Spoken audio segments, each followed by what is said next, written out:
Hello everyone, welcome to Simran's chemistry class. तो आज हम स्टडी करेंगे लैम्बर्ट्स बेयर लॉ को, जो कि फोटोकेमिस्ट्री का एक बहुत इंपॉर्टेंट लॉ है।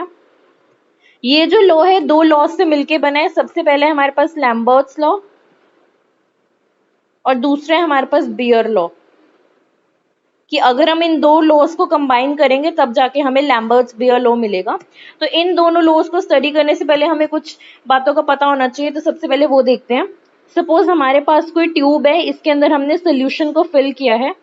इस सोल्यूशन के जो पार्टिकल्स हैं वो एब्जॉर्बिंग नेचर के हैं, मींस ये लाइट को एब्जॉर्ब कर सकते हैं।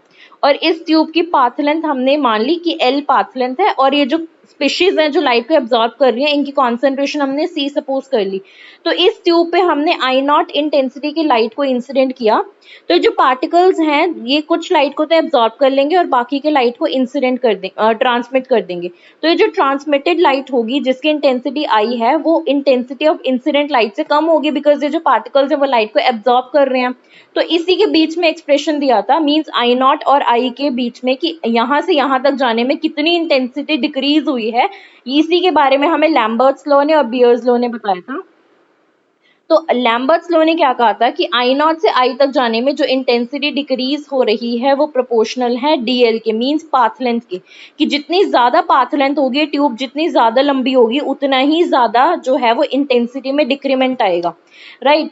इसी तरह से हमारे पास दूसरा आता है बियर लॉ। बियर लॉ ने कहा था कि यहाँ से यहाँ तक I0 से I तक जाने में जो इंटेंसिटी डिक्रीज हो रही है वो प्रोपोर्शनल है कॉन्सेंट्रेशन ऑफ एब्जॉर्बिंग स्पीशीज के, कि अगर जितनी ज्यादा कॉन्सेंट्रेशन होगी उतनी ज्यादा इंटेंसिटी में डिक्रीमेंट आएगा। तो ये दो लॉज थे, लैम्बर्ट्स लॉ और बियर लॉ। अगर हम इन दोनों लॉज को कंबाइन करेंगे तब हमें मिलेगा लैम्बर्ट्स बियर लॉ।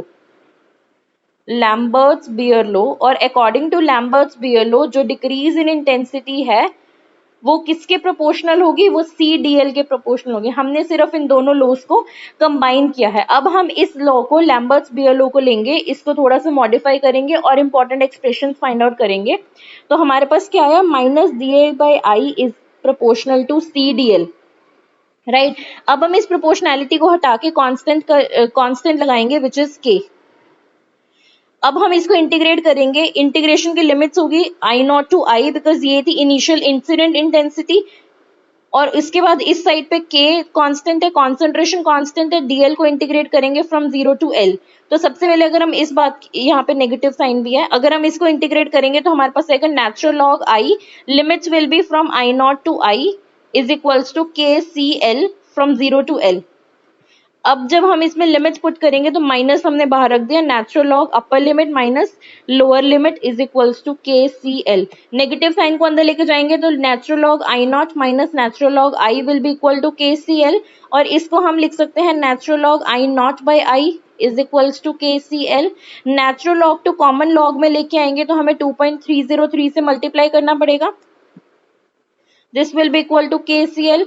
इस वाले फैक्टर को यहाँ पे लेके आएंगे तो हमारे पास आएगा log I0 by I is equals to K upon 2.303 CL। तो ये हमारे पास आ गया एक्सप्रेशन, राइट। इसको हम यहाँ पे एक बार दोबारा लिखते हैं कि log I0 by I is equals to K upon 2.303 CL। अब ये जो टर्म है इसको हमने नाम दे दिया एप्सिलॉन का, और एप्सिलॉन हमारे पास होता है molar extinction coefficient, molar extinction coefficient, या फिर हम इसे मोलर एब्जॉर्प्टिविटी कोफिशिएंट भी कह सकते हैं, मोलर एब्जॉर्प्टिविटी कोफिशिएंट, राइट। और ये जो log I0 बाई I वाली टर्म है इसे हम बोलते हैं एब्जॉर्बेंस, एब्जॉर्बेंस। इसको हम ऑप्टिकल इंटेंसिटी के नाम से भी जानते हैं, ऑप्टिकल डेंसिटी, राइट। तो यहाँ से हमारे पास बहुत इंपॉर्टेंट एक्सप्रेशन आया, absorbance is equals to log I0 by I which is equals to epsilon CL, क्योंकि हमने इस टर्म को मान लिया एप्सिलॉन। तो यहाँ से हमारे पास ये एक्सप्रेशन आएगा जो बहुत इंपॉर्टेंट एक्सप्रेशन है। अब इस एक्सप्रेशन के बेस पे ना हम एब्जॉर्बेंस के और एप्सिलॉन के यूनिट्स बता सकते हैं। तो सबसे पहले हम यूनिट्स की बात करते हैं, यूनिट्स ऑफ एब्जॉर्बेंस, एब्जॉर्बेंस और ऑप्टिकल डेंसिटी, जिसे हम A से रिप्रेजेंट करते हैं। तो देखो जो A है वो इक्वल है log I0 बाई I के। तो intensity upon intensity units cancel हो जाएंगे, तो A हमारे पास जो है वो एक यूनिटलेस टर्म आएगी, A will be unitless term, right जो ए है वो इक्वल है एप्सिलॉन सीएल के, A is equals to epsilon CL. हमने देख लिया ए यूनिटलेस टर्म है, हमें एप्सिलॉन के यूनिट्स निकालने हैं, so epsilon will be equal to A upon CL. A जो है वो यूनिटलेस है, जो सी है वो उसकी यूनिट्स जो है वो कॉन्सेंट्रेशन के यूनिट्स होंगे, एल जो है वो उसके लेंथ के यूनिट्स होंगे। So this will be equal to unitless term divided by concentration के यूनिट्स होते हैं मोल पर लीटर और लेंथ के यूनिट्स होते हैं सेंटीमीटर। तो इसको हम जब थोड़ा सा मॉडिफाई करेंगे तो हमारे पास आएगा litre mall inverse centimetre inverse. तो ये हमारे पास यूनिट्स आ गए एप्सिलॉन के, which is molar extinction coefficient और मोलर एब्जॉर्प्टिविटी कोफिशिएंट। तो यहाँ से हमने क्या देखा, सबसे पहले एब्जॉर्बेंस का रिलेशन देखा which is log I not by I and this is equals to epsilon CL. एक जो है वो यूनिटलेस टर्म है, जो एप्सिलॉन है उसके यूनिट्स होते हैं हमारे पास litre mole inverse centimetre inverse. Right अगर हम इसमें ग्राफ प्लॉट करने की कोशिश करें, graph between A and C, तो ध्यान से देखें कि ए और सी को कौन सा एक्सप्रेशन कनेक्ट कर रहा है, A is equals to epsilon CL, ये रिलेशन कनेक्ट कर रहा है एब्जॉर्बेंस को कॉन्सेंट्रेशन के साथ। अगर हम इसे कंपेयर करेंगे y is equals to M X के साथ, तो हमें पता चल जाएगा कि हमें स्ट्रेट लाइन मिलेगी जिसका स्लोप हमारे पास होगा एप्सिलॉन एल। तो यहां से हमारे पास ग्राफ भी आ जाता है एब्जॉर्बेंस वर्सेस कॉन्सेंट्रेशन का। राइट नेक्स्ट हमारे पास एक बहुत इंपॉर्टेंट टर्म आती है जिसे हम बोलते हैं ट्रांसमिटेंस। ट्रांसमिटेंस ट्रांसमिटेंस को हम कैपिटल टी से रिप्रेजेंट करते हैं और इसका मतलब क्या होता है, इसका मतलब होता है intensity of transmitted light divided by intensity of incident light. इस रेशियो को हम बोलते हैं ट्रांसमिटेंस, कि हमने जो ट्यूब ली थी उसकी हमने आई नॉट इंटेंसिटी पास की और आई जो है वो ट्रांसमिटेड लाइट की इंटेंसिटी थी, तो ट्रांसमिटेंस कहेंगे हम उसमें आई बाय आई नॉट को, intensity of transmitted divided by intensity of incident light. Next अगर हम बात करिए, हमारे पास ट्रांसमिटेंस की बात है, नेक्स्ट हम बात करते हैं कि एब्जॉर्बेंस और ट्रांसमिटेंस में क्या रिलेशन बनता है।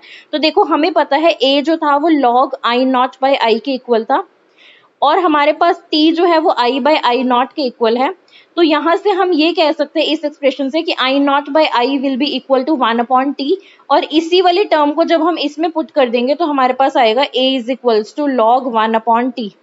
तो ये एक्सप्रेशन आता है हमारे पास, बहुत इंपॉर्टेंट एक्सप्रेशन और relation between absorbance and transmittance, कि जो एब्जॉर्बेंस है वो log 1 अपॉन टी के इक्वल है। इसको थोड़ा सा मॉडिफाई करेंगे, so a will be equal to log 1 minus log t, so a will be equal to minus log t। यहाँ से हमारे पास एक्सप्रेशन आता है एब्जॉर्बेंस का और ट्रांसमिटेंस का। Right so a is equals to minus log t।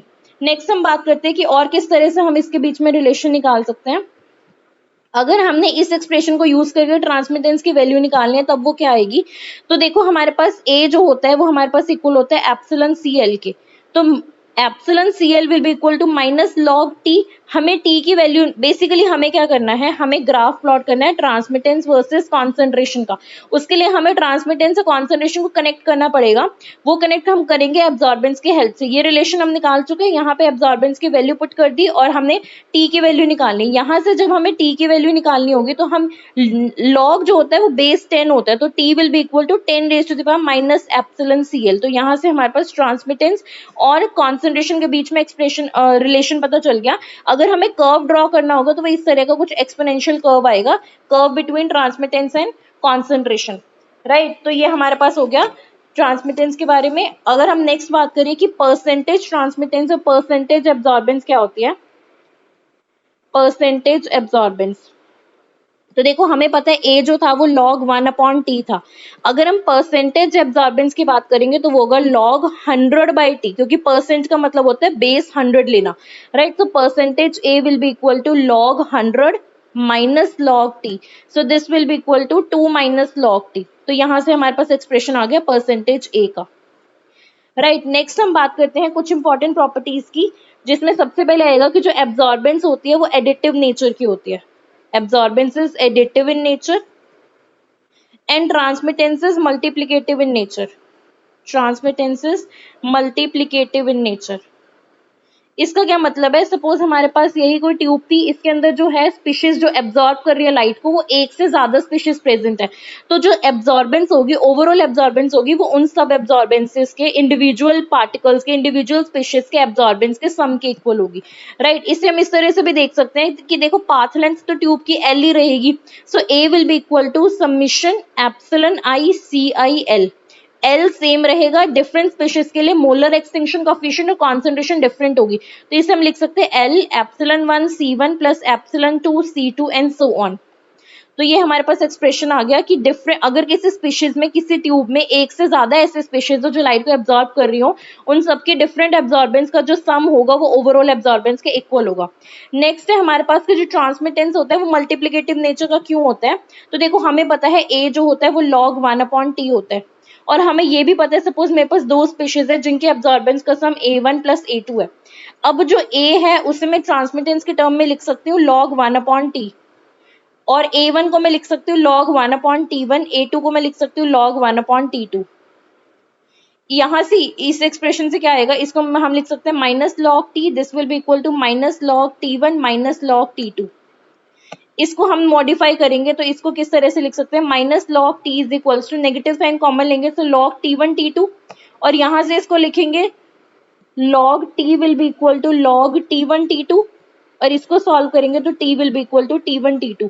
तो अगर हमने दो स्पीशीज ली थी जिनके absorbance overall A1 plus A2 था, तो उसकी ओवरऑल ट्रांसमिटेंस होगी वो T1 T2 होगी। यहाँ से हम ये बात कह सकते हैं कि जो ट्रांसमिटेंस होता है वो मल्टीप्लिकेटिव होता है, और जो एब्जॉर्बेंस होता है वो एडिटिव नेचर का होता है, राइट। नेक्स्ट हम बात करते हैं कि इस बियर्स लैम्बर्ट्स लॉ की लिमिटेशंस क्या है।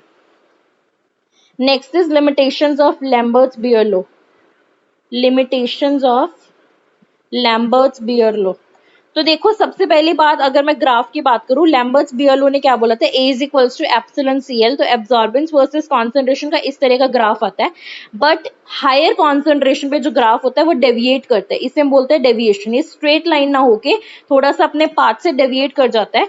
तो ऐसा क्यों होता है, इसके कुछ रीजन है लिमिटेशन के। सबसे पहली बात, ये जो ग्राफ है या ये जो एक्सप्रेशन है ये वैलिड है सिर्फ लो कॉन्सेंट्रेशन पे, valid only for low concentration. जैसे ही हम कॉन्सेंट्रेशन को 0.01 मोलर से हायर करते हैं, जब भी इस कॉन्सेंट्रेशन इससे ज्यादा होगी तो ये जो ग्राफ होगा वो डेविएट करेगा, राइट। नेक्स्ट हम बात करें इसकी दूसरी लिमिटेशन की, तो कुछ इंस्ट्रूमेंटल एरर्स हो सकते हैं जिसकी वजह से हमारे पास ये डेविएशन आती है, इंस्ट्रूमेंटल एरर्स की वजह से। इंस्ट्रूमेंटल एरर का मतलब है कि जो हम ट्यूब में लाइट पास कर रहे थे वो मोनोक्रोमैटिक ना होके कुछ स्ट्रे रेडिएशंस भी आ गई हैं, तो उस वजह से इंस्ट्रूमेंटल एरर आ गया और उस वजह से डेविएशन आ गई, तो एक रीजन ये हो सकता है। नेक्स्ट हम ये कह सकते हैं कि यहाँ पे केमिकल एरर्स भी हो सकते हैं या केमिकल डेविएशंस हो सकते हैं। केमिकल डेविएशन का मतलब है कि ये जो हमने ट्यूब में स्पीशीज ली थी इनका association, dissociation, precipitation, solvolysis, complex formation कुछ भी हो सकता है, पॉलीमराइजेशन हो सकता है, जिसकी वजह से जो ट्यूब में पार्टिकल्स हैं उनका नेचर या बिहेवियर चेंज हो गया लाइट को एब्जॉर्ब करने के टुवर्ड्स, तो इस वजह से भी लिमिटेशंस आती हैं।